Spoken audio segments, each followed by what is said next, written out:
नमस्कार, मी सपना बजाज पोलीस रिपोर्टरमध्ये आपल्या सगळ्यांचं स्वागत। पाहूया आजच्या ताज्या घडामोडी। विकासाची गंगा खेचून आणणारा भगीरथ म्हणजे नामदार संजय बनसोडे।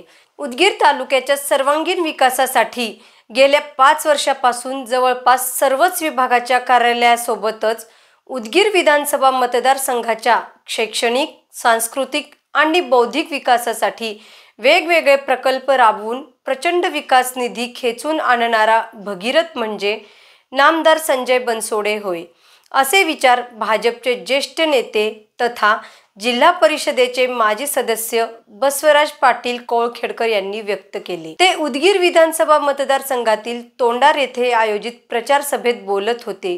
ही प्रचार सभा वीर शैव कीर्तनकार मंडळाचे प्रांताध्यक्ष श्री भ.प. शिवराजप्पा नावंदे गुरुजी यांच्या अध्यक्षतेखाली संपन्न झाली। प्रमुख पाहुणे म्हणून माजी आमदार गोविंद केंद्रे, जिल्हा परिषदेचे माजी अध्यक्ष राहुल केंद्रे, जिल्हा परिषद माजी सदस्य बसवराज पाटील कोळखेडकर, युवा मोर्चाचे अमोल निडवदे, प्राध्यापक श्याम डावळे, आनंदराव मौलदे, प्रभुदाजी, बाबूराव भांजी, खुशाल खिंडे, शिवकुमार पांडे, नीलकंठ बिरादार, महादेव पाटील इत्यादी मान्यवर उपस्थित होते। पुढे बोलताना बसवराज पाटील म्हणाले की उदगीर विधानसभा मतदारसंघाचा गेल्या 50 वर्षाचा विकासाचा बॅकलॉग नामदार संजय बनसोडे यांनी भरून काढला आहे। त्यामुळे विकास पुरुष म्हणून त्यांची ओळख निर्माण झाली आहे। अशा पद्धतीने गतिमान विकास करणारा आणि समाजहित जोपासणारा नेता म्हणून आज महाराष्ट्राचे संजय बनसोडे यांचे नाव घेतले जाते।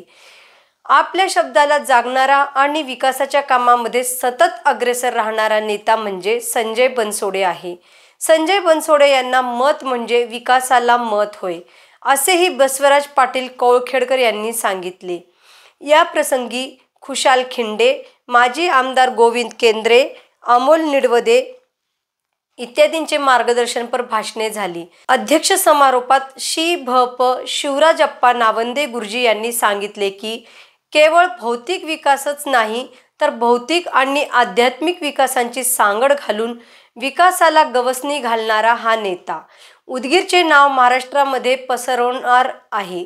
फक्त संजय बनसोडे यांचेच नाव नाही तर उदगीरचेही नाव लौकिक त्यांच्या कार्यामुळे झाले आहे आणि हीच गतिमानता विकासाची कायम ठेवायची असेल तर या निवडणुकीत नामदार संजय बनसोडे यांना प्रचंड बहुमताने विजयी करावे असे आवाहन केले आहे। कार्यक्रमाचे सूत्रसंचालन आनंदराव मौलदे, बाबूराव भांजी यांनी केले तर आभार प्रदर्शन राजकुमार लिंबाळे यांनी केले। यावेळी तोंडार गावातील सर्व प्रतिष्ठित नागरिक मोठ्या संख्येने उपस्थित होते। लातूर जिल्ह्यात मतमोजणी मद्य विक्री राहणार बंद। विधानसभा सार्वत्रिक निवडणूक 2024 कार्यक्रमानुसार लातूर जिल्ह्यातील 6ही विधानसभा मतदारसंघात 20 नोव्हेंबर 2024 रोजी मतदान होणार आहे। तसेच 23 नोव्हेंबर 2024 मतमोजणी होणार आहे। निवडणूक प्रक्रिया खुल्या, भयमुक्त वातावरणात पार पाडण्यासाठी संपूर्ण लातूर जिल्ह्यात मतदान कालावधी संपण्याच्या 48 तास अगोदरपासून ते मतदान संपेपर्यंत आणि मतमोजणीच्या दिवशी मतमोजणी संपेपर्यंत जिल्ह्यातील सर्व अबकारी अनुज्ञप्ती अंतर्गत मद्य विक्री पूर्णतः बंद ठेवण्याचे आदेश जिल्हाधिकारी वर्षा ठाकूर घुगे यांनी दिले आहेत। 20 नोव्हेंबर रोजी जिल्ह्यातील आठवडी बाजार राहणार बंद। विधानसभा सार्वत्रिक निवडणुकीसाठी लातूर जिल्ह्यातील 6ही विधानसभा मतदारसंघात बुधवार 20 नोव्हेंबर 2024 रोजी मतदान होणार आहे। या निवडणुकीत सर्व मतदारांना मतदानाचा हक्क बजावता यावे तसेच मतदान शांततेत पार पडावे यासाठी जिल्ह्यात 20 नोव्हेंबर 2024 रोजी भरणारे सर्व आठवडी बाजार बंद ठेवण्याचे आदेश जिल्हाधिकारी तथा जिल्हा दंडाधिकारी वर्षा ठाकूर घुगे यांनी दिले।